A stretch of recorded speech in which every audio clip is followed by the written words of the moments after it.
Okay, our next video that we are doing is going to be our first video where we're not talking about solving an equation. So this is the first part that you guys have to get over here is this in no way is solving an equation. You are not getting an answer for this. Okay? What we're going to do is we're going to talk about the discriminant.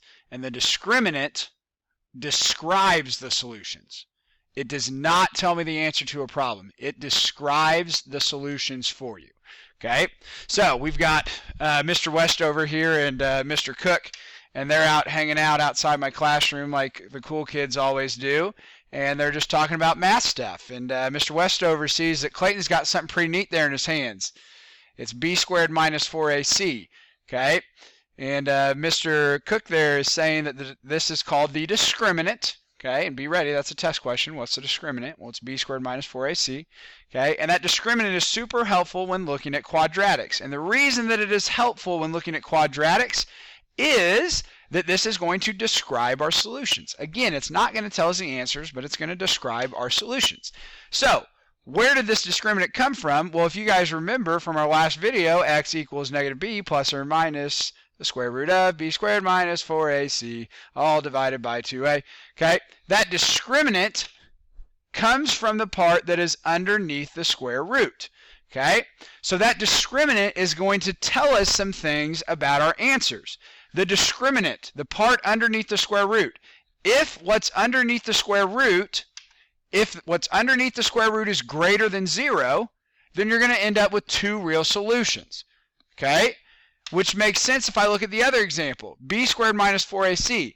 If what's underneath the square root is less than 0, if what's underneath the square root is less than 0, that means that we have a negative underneath the square root. And if I have a negative underneath the square root, that means that my solutions are going to be imaginary. I could say that there are two imaginary solutions, or I could say that there are two non-real solutions. Okay? And then the last example is a little bit trickier. Okay, the last example would be if my discriminant equaled 0. So that means what's underneath the square root equaled 0. So if I gave you guys a quick example here, say that I simplified this and I had negative 3 plus or minus the square root of 0 over 2. Okay, well, I want you guys to think about that. What's the square root of 0? Well, the square root of 0 would just be 0. So if I have a negative 3 plus 0, that's going to give me negative 3 over 2. And if I have a negative 3 minus 0, well, negative 3 minus 0 also gives me negative 3 over 2. So I end up with two solutions, but they're the exact same solution. So if our discriminant equals 0, we're going to say that it has one real repeated solution. It's got one real repeated solution. Okay, so what I need you guys to take from this is the discriminant is b squared minus 4ac. Be ready, that's a test question. Okay, that discriminant describes the answers. The discriminant describes the answers. It does not tell us what an answer is. Okay, and then you also need to remember this chart. If your discriminant is greater than 0, you have two real solutions. If your discriminant equals 0, you have one real repeated solution. If your discriminant is less than 0, you have two non-real solutions, or you have two imaginary solutions. This will also be a test question here. You're going to have to fill out this chart. Okay, so let's go ahead and flip over to the back, and we'll work through a quick example real quick. So what are your discriminant problems going to look like? Well, your discriminant problems are going to give you a quadratic. I'm just going to make one up. 2x squared. Kevin, what number do you like? 3. Okay. Plus 3x minus 5. Sure. Okay, so in order to do your discriminant, the first thing you have to do with your discriminant is you have to make sure that it equals 0. If it's not equaling 0, you cannot use your discriminant. Next step is you need to remember what your discriminant is. What's the part underneath the square root on my quadratic? So it's b squared minus 4ac. Just like with our quadratic formula, we need to identify our a. In this case, our a is a 2. Our b, in this case, is a positive 3. And our c, in this case, is a negative 5. Okay? So I'm going to plug these values here into my discriminant. Okay? So I'm going to have a